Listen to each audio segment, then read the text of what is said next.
at least I'll just start off by saying I'd like to welcome Ping Wang here from the University of Tennessee in Knoxville, and has some, it's great to hear more about artificial intelligence and these new tools coming on board. Ping, could you tell people something about your background and then go ahead and proceed with your talk? And welcome. Okay. Good morning and good afternoon. So my name is Ping Wang. I'm a Chinese-born U.S. citizen. I have been living in the States for over 20 years. I'm now a research associate at the University of Tennessee, Knoxville. And I'm going to present elemental fingerprinting today with artificial intelligence. So my presentation will include two parts. The first part is AI outreach, and the second part is AI for planetary science. That's basically what I have been doing in the past 10 years. And before 2000, I was in China, and then I came to the States. I have been working in museums and educational nonprofits. I have been running very large project.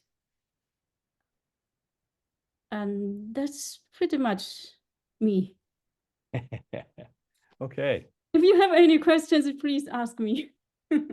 So the first time I came to the United States when I got admitted to Harvard, I met my husband in Cambridge, Massachusetts, and we got married in the States.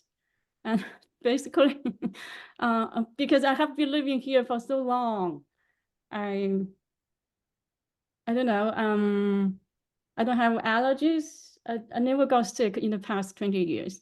That's me. Right. How about I continue my presentation? Yes. Okay. So let me see. So this is my first part. It's about AI outreach. I have been doing AI outreach for maybe 10 years. That's, so the goal of AI outreach for me is to anticipate and prepare for the future, because just I've told you I have been working in museums. So the way I see AI in the past 10 years, I think AI is going to be a very important part for everybody, every field. And the first time I started teaching myself AI, that's in 2016. So if you look at this image from Nature Communications in 2016. So, it didn't show. That's the AlphaGo. So AlphaGo is a computer algorithm developed by Google DeepMind. And as I remember, it was really exciting. So AlphaGo beat then world champion in Go, because I was playing Go since I was 3 years old, I remember. And then in 2016, I just feel, we need to learn AI. And then I started teaching myself AI, and I started organizing public webinar series for educational purpose to my students and the general public. And if we look at this diagram, so that's 2016. But before 2016, And there's another thing very important, that's 2012. So 2012 is the start of the revolution of deep learning. So in 2012, AlexNet is a AI algorithm developed by Geoffrey Hinton, a British computer scientist. He and two of his graduate students presented their research AlexNet at New Reps 2012, and they were the best. So everybody knows Hinton. So Hinton did his PhD in the 1970s, and he did neural networks his whole life. But not until 2012, the deep learning, we call that AI, started to be popular again. That's 2012. 2013, so AlexNet is 2012, and 2013 is word for vec. So that's something really big in large language models.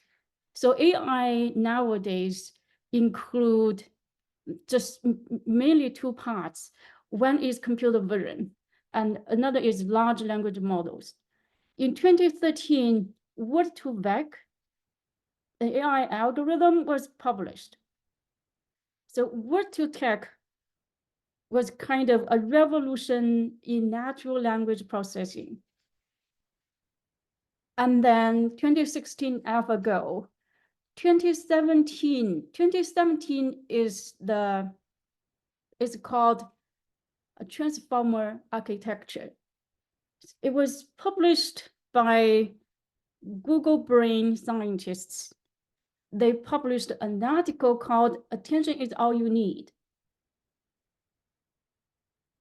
It's basically a brand new AI algorithm. It's called transformer architecture. It's convolutional neural networks. And after 2017, everybody in computer vision or natural language processing started using transformers. So nowadays, in the large language models, all the large language models nowadays are based on transformers, developed in 2017. And then OpenAI started to get big, really big, since 2018. And 2021, OpenAI published DALL-E. So DALL-E was kind of generative AI. You write a prompt. Basically, you write a text. And then DALL-E will give you an image based on your text. And then Midjourney and Stable Diffusion. And there's this huge lawsuit going on because the artists are kind of, and the authors are kind of, they don't like these generative AI algorithms because they are worried about their careers. Part of the reason is these generative AI systems are so good, and the images generated by these algorithms are not, at least are not as bad as what the artists are doing, but people have different opinions. And in 2022, as I remember, that's November of 2022, OpenAI released the ChatGPT 3.5. I submitted my proposal to an SF before that. So before 2022, computer vision was something really big. And then after November 2022, it's large language models. Everybody is talking about the large language models. So my AI outreach project So this is a Planet Plus AI, which was funded by NSF. The proposal before 2022 didn't even include large language models. But we are running this program right now. In the state of Tennessee, we have to include large language models. So this is a kind of, I don't know how to say that. People are getting worried, not only artists or authors and people in Hollywood, even computer scientists are worried about their career because large language models are able to generate code. And that code is working not very bad. And then I got funded by this one, got by NSF. I'm running this project. It's a $2 million project. For 3 years, we just conducted the first year summer program in the past June. So in June this year, we conducted a summer program for high school students. 47 students in the Knoxville area participated in a 3-week summer program, and every one of them finished until the last day. And the feedback from students and their parents are pretty good. I got funded by this project because this Planet Plus AI is based on another NASA-funded project. It's titled High-Rise Plus AI. Now it's before 2022. That one is completely on computer vision. So I just led my students by using high-res images of Martian surfaces. And we tested the open source AI algorithms with the high-res images. And that one is pretty good. That project was conducted in the southern Nevada, but a lot of students in New York City, in San Jose, in Boston have been participating in that program. That's 2022 to 2023. And those are our program alumni. They have been attending our programs since 2022. So basically, this program, this Planet Plus AI is about, it's targeting high school students and the public at large. It's cross-disciplinary because our learning materials are related to math, physics, chemistry, coding, and AI. In the mathematics part, we introduced the linear algebra, the matrix operations to high school students. We didn't clearly give them the concepts. We just let them use the numbers and use coding to figure out the meaning of the operation of vectors and matrices. And in the summer, I think the feedback from the students are pretty good. And 2 high school teachers in our area are starting to use our learning materials in their high schools this fall. And I think the materials we have developing are pretty cognitive appropriate for high school students, because a lot of reviewers from NSF have been talking about maybe AI is too hard for teachers for high school students. But I think this summer program shows it's okay. And we also have a cross-disciplinary Planet Plus AI research group. It's a high school student research group from different states. We have 2 students from Tennessee, one from New York City, one from Boston, another one from Virginia, and another one from San Jose. 2 of them are from my previous High-Rise Plus AI program, and others are just new beginners. They just, I don't know how they found out our program, and they emailed me about asking for newsletters, and they just told us they wanted to participate, and then they are in. And I run this program as the leading PI as a comprehensive project.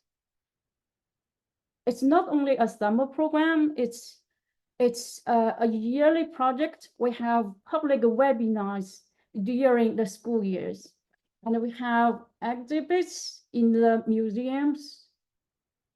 So 2 museums have been supporting us. One is the American Museum of Science and Energy in Oak Ridge, Tennessee. And another one is American Museum of History, American Museum of Natural History in New York City. And the way I run my AI outreach is we just, so I work with my colleagues very hard to connect the schools, universities, museums, and the flagship AI conferences together, because that way this project will have a much deeper impact among the students, and it's that way our program will, I don't know how to say that,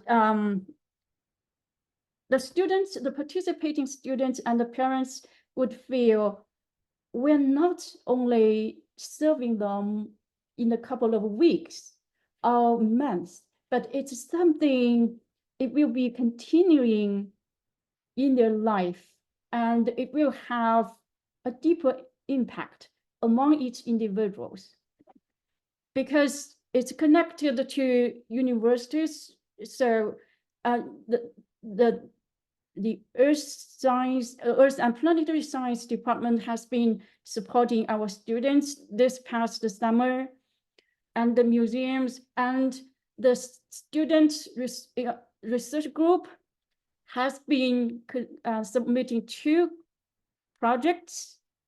One is to NeurIPS 2024. NeurIPS is one of the best flagship AI conferences. AlexNet in 2012 was published at NeurIPS. And they also submitted another proposal to, not proposal, they submitted another abstract to AGU 2024. It's on the elemental fingerprinting in water samples with AI. And the 2 projects are closely related to each other, and the participating students will help younger students in our future programs. This image is from our project webpage. These are the public webinars. You could tell, right? This is the, so for this one, Symposium on AI Technologies and Their Implications, AI and the Law. And this one, we have 2 invited speakers. One is from a museum in New York City. Another speaker is from University of Pittsburgh. So this law professor in Pittsburgh, in University of Pittsburgh, is already in his 70s, and he's so good. He is really inspiring. All my students participating in this symposium just love him. I remember he was talking about how he is using AI in his legal research. I think he got his PhD in computer science back in the 1980s, and he also had a JD degree from Harvard Law School. That's really something truly big for my high school students, because a lot of high school students participated in our webinars. And this one, this is so this is about a comprehensive approach. I have been doing this in the past 20 years. My first team I have been mentored was a math competition team back 20 years ago in Cambridge, Rindge and Latin High School. They competed in the math Olympiad. That's 20 years ago. And then I was volunteering at the Boston Museum of Science. And then I was working at Harvard for a brief period, and then I started my own educational nonprofit. But I have been doing this since the beginning, and I think this is the right way for high school students, because they are still young and they are very curious, and they are much faster than adults in coding and learning new things. These are also our webinar series. We have solar system tracks by NASA scientists. We have HiRise by Shane Byrne. He is from University of Arizona. And we have Robert Hendrick. He is from University of Alaska. Everybody knows that this is Jeff Mersch at UTK. This is researcher Raul. He is a postdoctoral fellow at Stanford. He is one of the best computer scientists in computer vision, and he came to talk to our students. And yeah, we like, I think the students like this way, this program, how we organize, how we approach something brand new. This image is from New York City. So in the center, so this is a high school student. Her name is Flower Zhu. She participated in my HiRise plus AI project in 2022. And then she has been working with me for a long time. She is one of our webinar moderators. And so this event is what she has been doing with her classmates and the students at the Great Neck South High School in New York City. She was actually teaching how to use an open source AI algorithm to create optical illusion images. They are good. So this is the public library. This is the school library.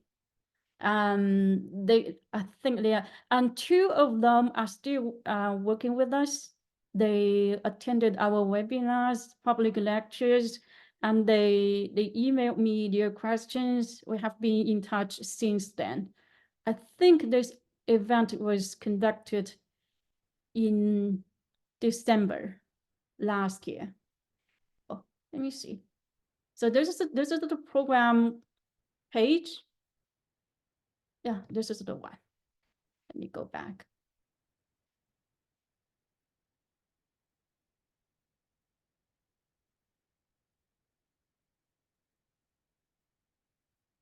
And also my colleagues and I just try our best to create a cross-disciplinary learning materials. That way, students can bring their questions from different fields in math or physics or chemistry to us, to AI researchers. And that way we can reach out to more people who have different interests. And some people like physics, some people like astrophysics, maybe some people are just good at labs. So this is the Thermo Fisher's ICP-MS triple quadruple machine. It's mass spectrometer. So this instrument is in the lab at UTK. We hosted a 3-student team last month, and they used this machine to measure the drinking water samples last month, and then they created a data set with the measurements of elemental concentrations in drinking waters. And then we have been using this data set in PD workshops for high school teachers.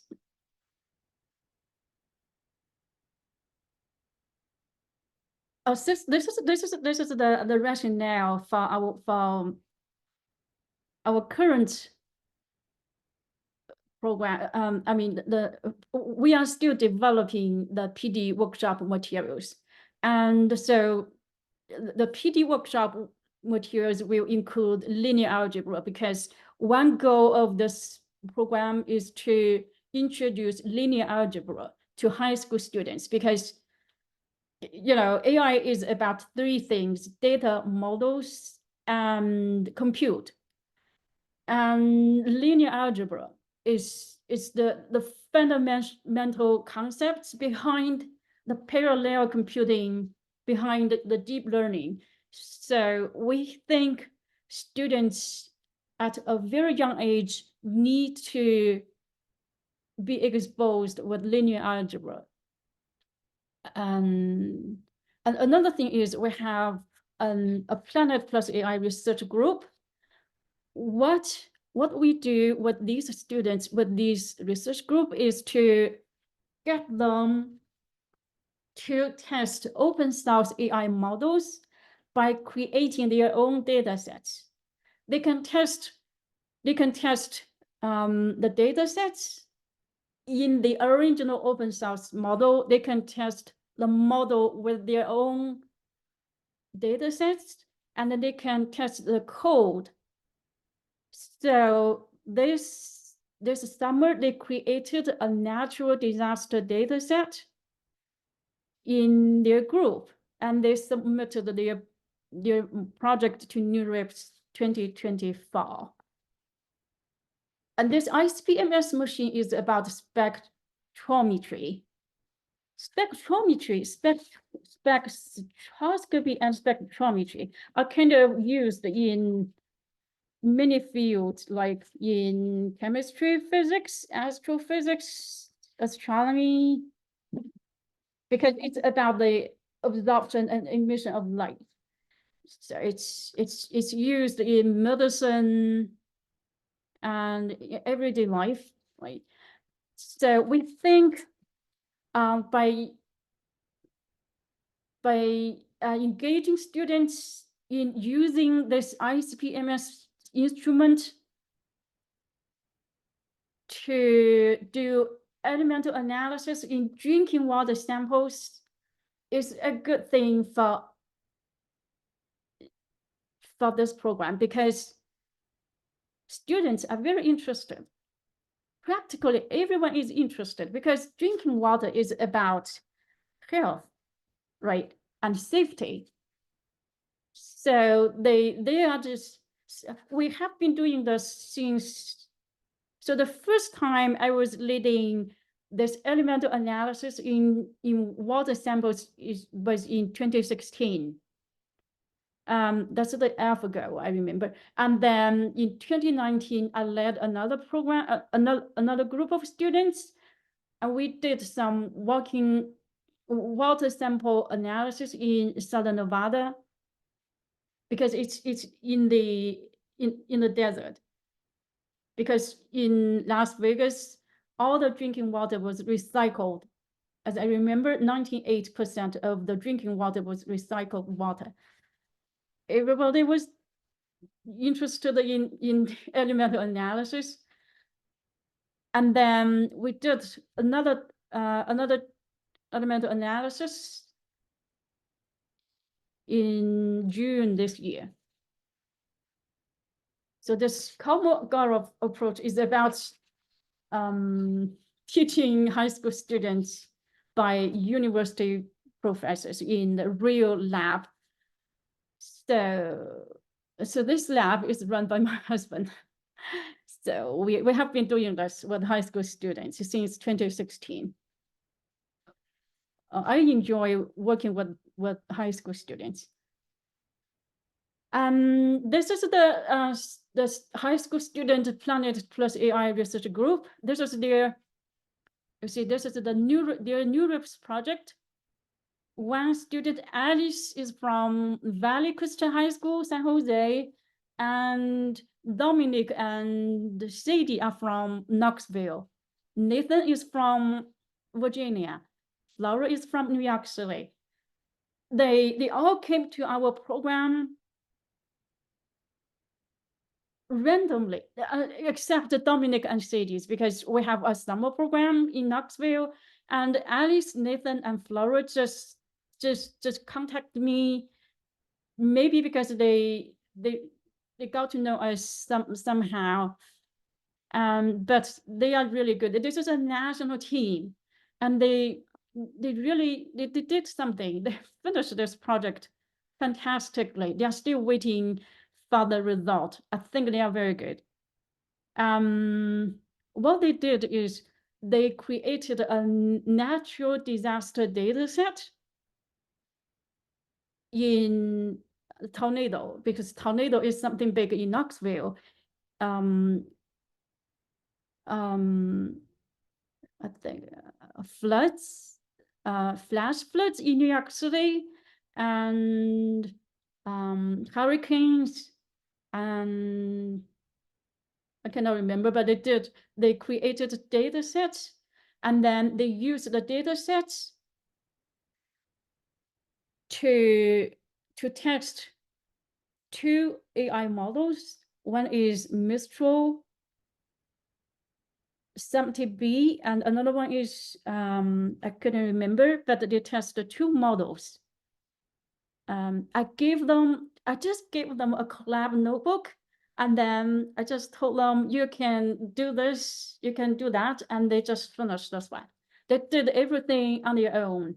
I only helped with providing the collab notebook.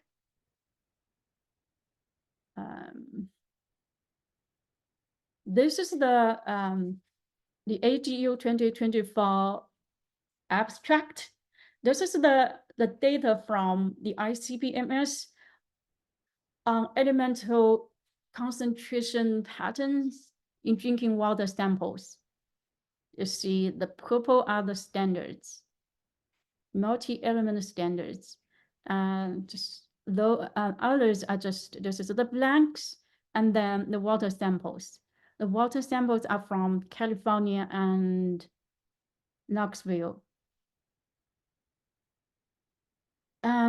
So the hardest part for this drinking water sample analysis is searching for the unique elemental fingerprints. So that basically means if you see these are just data, right? Just numerical data. And we help these students with the data reduction, because they need to know what's a calibration curve. But they did the coding part with Python. But even they finished all the data reduction, they have to do data analysis, right? So this is the hardest part, how we can find the unique elemental fingerprints in the project. And this is the one. So you see this diagram, we have, so Baker is a Baker School of Public Policy at UTK. And this one is two California samples from San Jose. So this Alice brought her water samples all the way from San Jose. The green one are Tennessee. I think they collected their water samples from their homes. And the Stronghold, this is a typo. Stronghold is our building at UT, and Baker Public Health School and Austin P. So these 5 are different buildings on the campus of UTK. And so this is something unique. See, these two are the elemental. These two clustered together this area, so you can see clearly. So these 3, this one, these 3 guys clearly have different slope than the Tennessee water samples. So the x-axis is about the strontium concentration in parts per billion. So just trace element. This is the x-axis, and this is the y-axis. It's the calcium concentration in different water samples. We just found out the ratio this ratio could tell us pretty much if we have the concentration pattern, and we could tell these are from Tennessee water samples. If they have the same pattern, and we could tell they are from California. And we are going to test another 2 water samples from California. And we are going to do another analysis on Tennessee water samples in October. So we are going to test out. AGU is in December, so they are still working on this. And this is their title. The title is Exploring Trace Element Fingerprinting in Water Samples with Artificial Intelligence. And then these are my AI outreach. And I'm going to talk about my AI for planetary science project. So my AI outreach is closely related to my own AI for planetary science project. One way is because AI needs big data. We need to create a large data set. And Stable Diffusion, or even the first ImageNet was created by crowdsourcing. And my AI outreach program helped me constructing a large elemental abundance and isotopic ratio data set. These high school students have been helping me do this. They are really the best. Another thing is we have to test open source AI algorithms. And these young people are the best candidates to do this. They test data, they test the model, if the model is working, particularly in computer vision. They test the code. And I have 4 proposals under review at this time, and they are all related to my outreach. I'm using a data-driven approach in AI for planetary science. So my first project is constructing a large data set for table understanding. And the second one is creating knowledge graph. I am still in the middle of this one. And the third one is about visualizing. So there's visualizing what in digital twins is about searching for unique elemental fingerprints. And the last one is automatic identification of minerals in Apollo lunar thin sections. This one is a collaborative research. I have been working with another computer scientist in University of Georgia, and also Dr. Justin Simon in Johnson Space Center.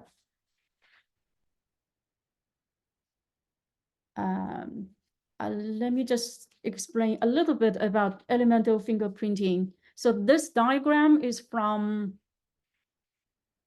a 2020 article on Hawaii rocks. So these are just elemental patterns, elemental concentration patterns. You see, these are the trace elements on the x-axis, and the y-axis is the primitive mental normalized average numbers. Just, you can think of these are concentration, the numerical data for concentrations. And each pattern is for every ocean island from these areas. It's very, you see, each one has its distinct fingerprint. So this is elemental fingerprinting. And this one is from, I think this is a Nature article. So this one is very interesting. We have 2 Hawaii rock data set. So you see, this one and this one are from Hawaii rocks. This one was from the SC7727 from, it's called the Napuka in the western 2 Amethyst in Central East Polynesia. So from this diagram, you can see clearly, right? So the elemental concentration pattern of this SC7727 is just almost identical to the 2 Hawaii rock samples. So that way we can conclude the original rock, the original material for this SC7727 was from Hawaii, because they have the same elemental abundance patterns. And this is another Hawaii. So I use Hawaii a lot because I used to work at Harvard with Stan Jacobson. When he was young, he published his articles in Hawaii rocks. Another thing is my husband is doing a lot of research in Hawaii rocks. And these are the different volcanoes in this Hawaii island. The black and the red ones. And this diagram, we can see clearly, right? The Kula, all the data for Kula are clustered together. And this one, Mauna Loa and Loihi and SR129, they are together. And all these Kilauea are together. So it's not easy to find out. Searching for the unique fingerprints is the hardest part. So the y-axis is the ratio of lanthanum versus neobomium, and strontium versus that's the strontium 9 and nobium. So this is the ratio. This is the unique pattern. This is the hardest part. This ratio could be serving as the elemental fingerprint. And this one is another article on elemental fingerprinting on meteorites. So we have 1, 2, 3, 4. We have 4 groups of chondrites, CM, CV, CR, and BSE. They are all normalized to CI chondrites. And see, they have distinct elemental concentration pattern. So this is the y-axis is the concentration normalized, and the x-axis is the 50% condensation temperature in Kelvin. I think this is the 2019 article, and this is my first elemental fingerprinting project. And this is for the table understanding project. I'm currently constructing, I'm almost finished this one. I'm going to submit this, I'm planning to submit this article to Nature's Scientific Data next month. So it's about table understanding. So table understanding with large language models. So this is typically a table in cosmochemistry and geochemistry. And I just create a data set in 10,000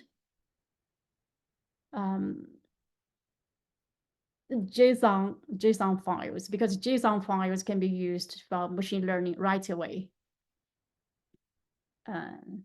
This is table understanding. And this one is, I submit, this proposal is still under review.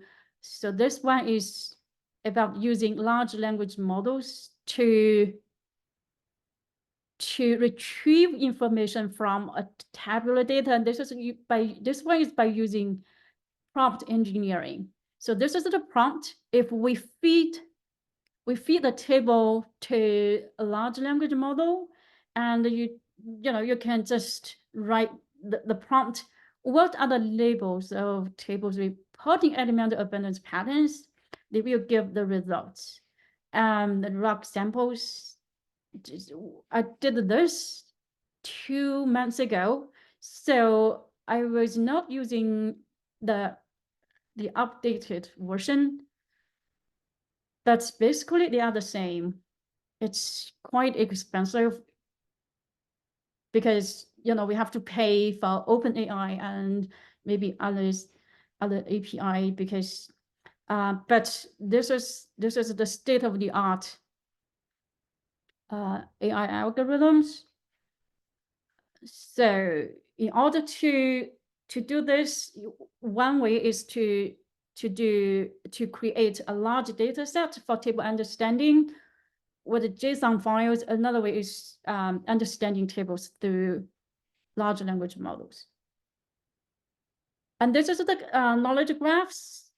I create knowledge graphs for elemental abundance patterns for terrestrial rocks and extraterrestrial materials. This is the workflow. I'm almost finished this one. I have been working with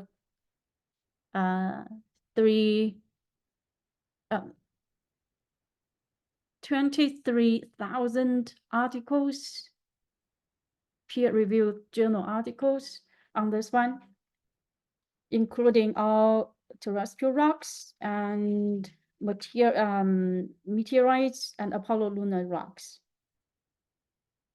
So this one is the ontology. It's what's included in the knowledge graph. These are just the metadata of each article, and the hardest part is still table understanding. So this one, I haven't finished yet on this part about the table understanding, because we need to retrieve all the numerical data from the tables. And the last one is about I am developing an automatic identification system of minerals in Apollo lunar thin sections.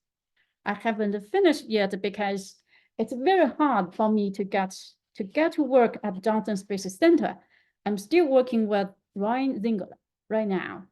I need to submit more forms in order to work there. But this is the plain polarized light. These are the images of under the cross polarized light. And when you move these images, you can see the pattern changes in colors, and it's very interesting. And I use segment STAM 2, the segmentation for anything STAM 2 version, just released the last week. I'm still developing this one. That's basically my research. Thank you very much. I would like to answer all your questions. I'm trying to get my video. Oh, there we go. Okay. Thank you, Ping. Any questions for Ping?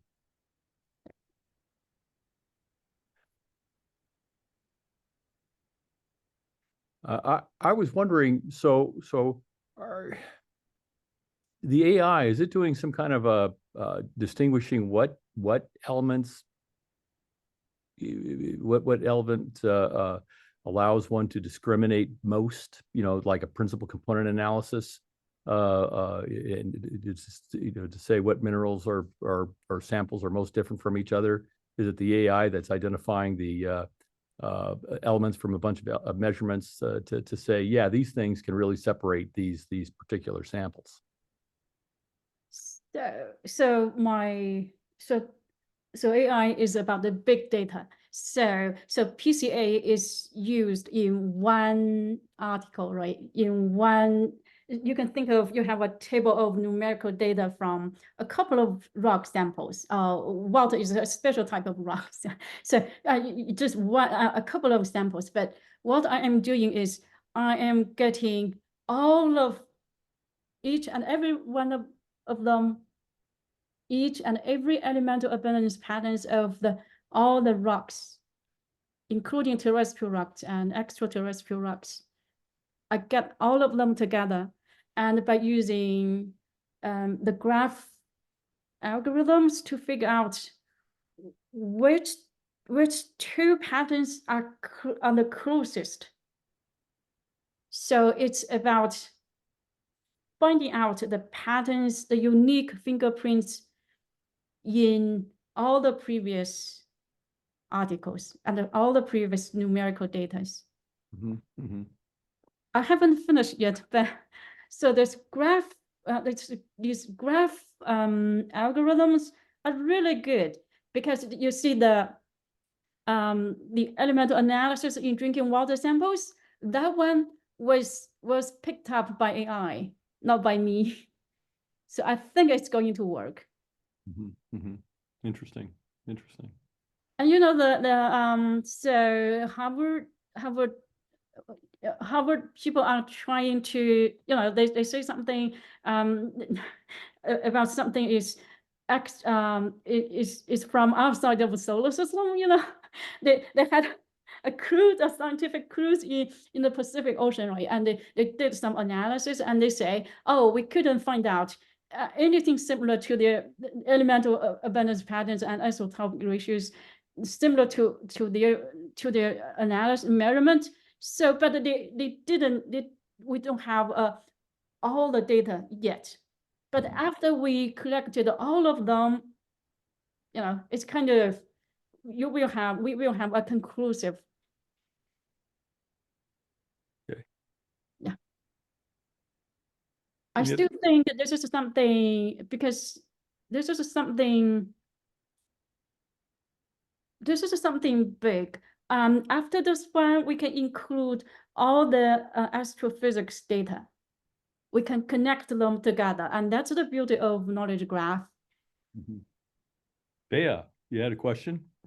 Yeah, I have a question. So how do you How do you check the work from the AI? I mean, how do you know it's not just making stuff up, that this is real?